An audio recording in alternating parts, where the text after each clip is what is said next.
जटाटवीगलज्जल प्रवाह पावितत्सले गलेवलम्ब्यलम्बिताम्बुजङ्गतुङ्गमालिकां डमड्डमड्डमड्डमनिनादवड्डमर्वयं चकार चण्डताण्डवं तनोतु नः शिवा शिवं। जटाकटाः सम्भ्रमा भ्रमान्निलिम्प निर्झरी विलोलवीचि वल्लरी विराजमानमूर्धनि धगन्धगन्धगज्ज्वलल्ललाटपट्टपावके किशोरचन्द्रशेखरे रतिः प्रतिक्षणं मम। जटाटवीगलज्जल प्रवाह पावितत्सले गलेवलम्ब्यलम्बिताम्बुजङ्गतुङ्गमालिकाम्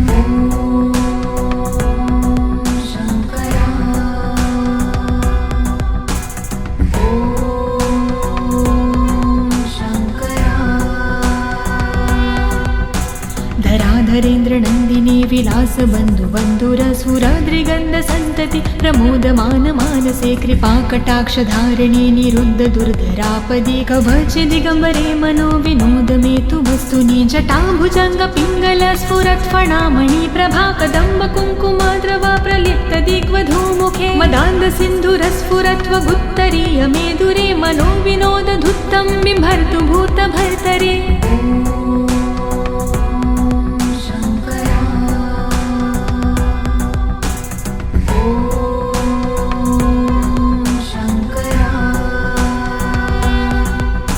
सहस्रलोचन प्रभृत्य शेषलेख शेखर प्रसून धूलिधोरणि विधूसराङ्घ्रिपीठभुजङ्गराजमालया निबद्ध जाटजूटकः श्रिये चिराय जायता चकोरबन्धुशेखर ललाट चत्वरज्वल धनञ्जय स्फुरिगभानिपीतपञ्चसायकं निमन्निलिम्पनायम सुधामयूखलेखया विराजमान शेखरं महाकपालि सम्पदे शिरोजलायमस्तु नः।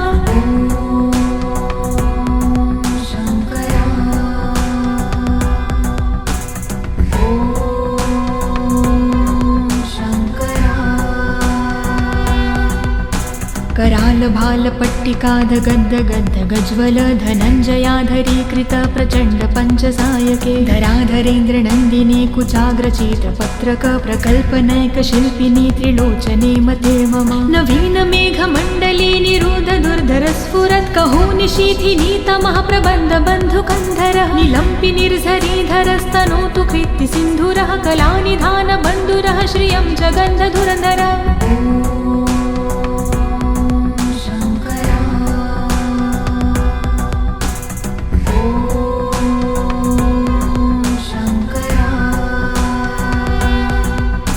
प्रफुल्लनीलपङ्कज प्रपञ्चकालिमच्छटा विडम्बिकण्ठकन्धरारुचि प्रबन्धकन्धरं स्मरच्छिदं पुरच्छिदं भवच्छिदं मखज्जिदं गजच्छिदान्धकच्छिदं तमन्तकच्छिदं भजे। अगर्व सर्वमङ्गला कलाकदम्ब मञ्जिरी रसप्रवाह माधुरी वृजम्भणा मधुव्रतं स्मरान्तकं पुरातकं भावन्तकं मखातकं गजान्तकान्धकान्तकं तमन्तकान्तकं भजे।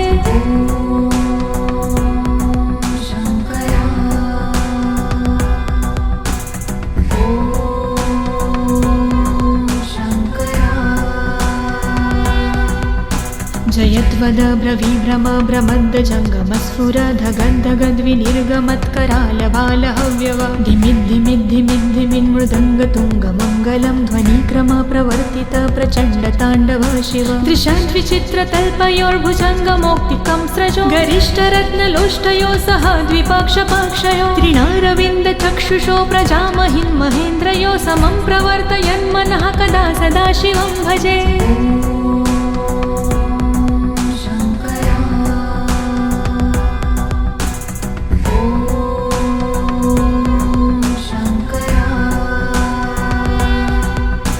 कदा निलिम्प निर्झरी निकूजकोटरे वसन् विमुक्तदुर्मती सदा शिरसमञ्जली वहन् विमुक्तलोललोचनोललामभाललग्नकः शिवेति मन्त्रमुच्चरन् कदा सुखी भवाम्यहं। निलिम्पनाथ नागरी कदम्बमौलमल्लिका निगुम्ब निर्भरक्षलं धूष्णिका मनोहरः तनोतु नो मनोमुदं विनोदिनी महानिशं परिश्रया परं पदं तदङ्गजद्विषाचयः।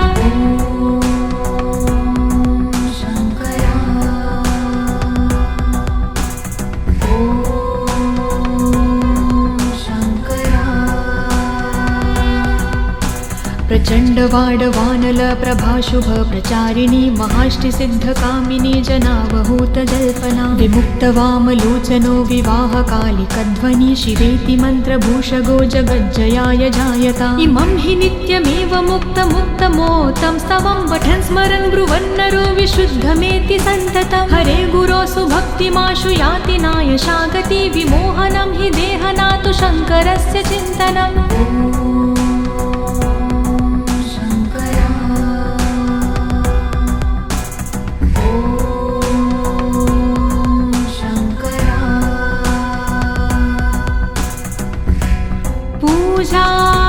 पूजावसान समये दशवक्त्रगीतं यः शम्भो पूजन्मिदं पठति प्रदोषे तस्य स्थिरा रथगजेन्द्र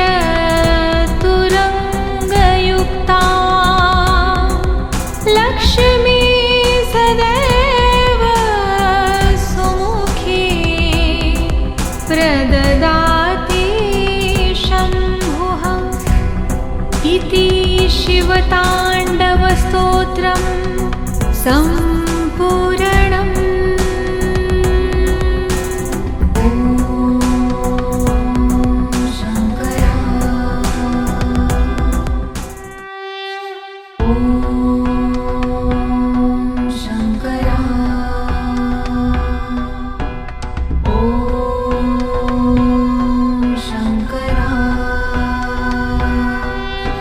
जटाटवीगलज्जल प्रवाह पावितत्सले गलेवलम्ब्यलम्बिताम्बुजङ्गतुङ्गमालिकां डमड्डमड्डमड्डमनिनादवड्डमर्वयं चकार चण्डताण्डवं तनोतु नः शिवा शिवं जटाकटाः सम्भ्रमा भ्रमान्निलिम्प निर्झरि विलोलवीचि वल्लरी विराजमानमूर्धनि धगन्धगन्धगज्ज्वलल्ललाटपट्टपावके किशोरचन्द्रशेखरे रतिः प्रतिक्षणं मम जटाटवीगलज्जल प्रवाह पावितत्सले गलेवलम्ब्यलम्बिताम्बुजङ्गतुङ्गमालिकाम्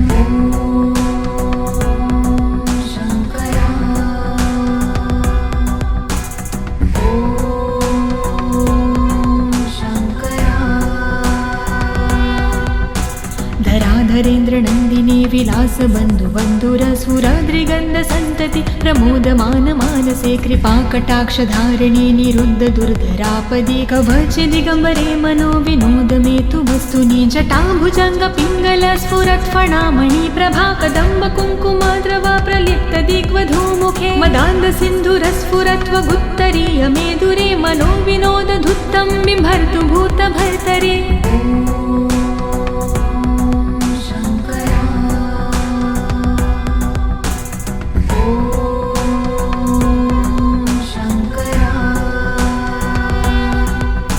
सहस्रलोचन प्रभृत्य शेषलेख शेखर प्रसून धूलिधोरणि विधूसराङ्घ्रिपीठ भुजङ्गराजमालया निबद्ध जाटजूटकः श्रिये चिराय जायता चकोर बन्धुशेखर ललाट चत्वरज्वल धनञ्जय स्फुरिगभानिपीत पञ्चसायकं निमन्निलिम्पनायम सुधामयूखलेखया विराजमान शेखरं महाकपालि सम्पदे शिरोजलायमस्तु नः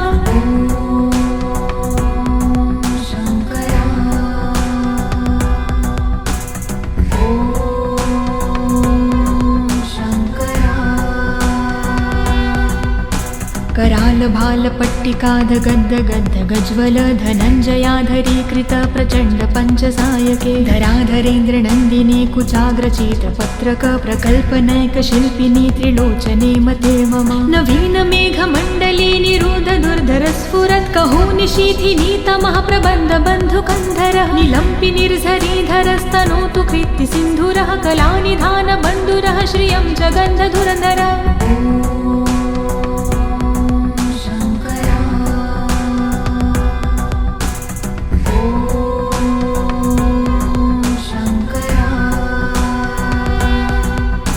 प्रफुल्लनीलपङ्कज प्रपञ्चकाली मच्छटा विडम्बिकण्ठकन्धरारुचि प्रबन्धकन्धरं स्मरच्छिदं पुरच्छिदं भवच्छिदं मखज्जिदं गजच्छिदान्दकच्छिदं तमन्तकच्छिदं भजे अगर्व सर्वमङ्गला कलाकदम्ब मञ्जिरी रसप्रवाह माधुरी विजृम्भणा मधुव्रतं स्मरान्तकं पुरान्तकं भावन्तकं मखान्तकं गजान्तकान्धकान्तकं तमन्तकान्तकं भजे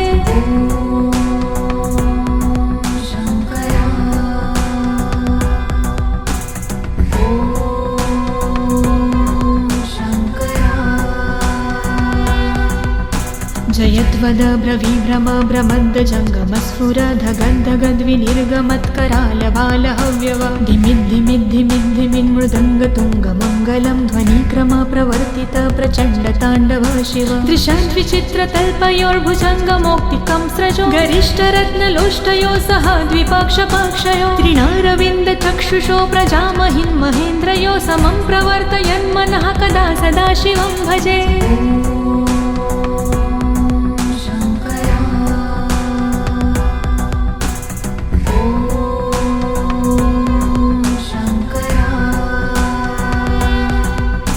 कदा निलिम्प निर्झरी निकूजकोटरे वसन् विमुक्तदुर्मती सदा शिरसमञ्जली वहन् विमुक्तलोललोचनो ललामभाललग्नकः शिवेति मन्त्रमुच्चरन् कदा सुखी भवाम्यहं निलिम्पनाथ नागरी कदम्बमौलमल्लिका निगुम्बनिर्भरक्षलं धूष्णिका मनोहरः तनोतु नो मनोमुदं विनोदिनी महानिशं परिश्रया परं पदं तदङ्गजद्विषाचयः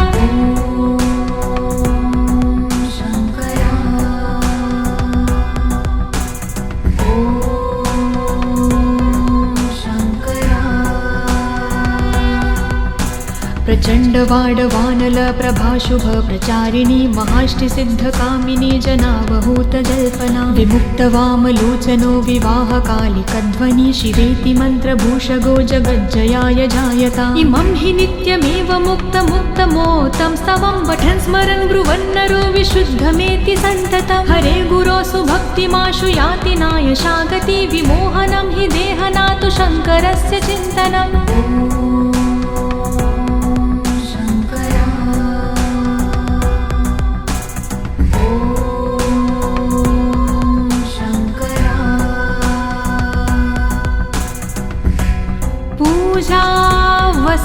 पूजावसानसमये दशवक्त्रगीतं यः शम्भो पूजन्मिदं पठति प्रदोषे तस्य स्थिरा रथगजेन्द्र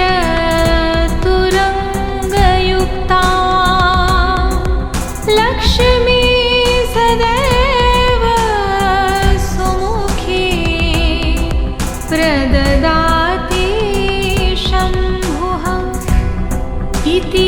शिवताण्डवस्तोत्रं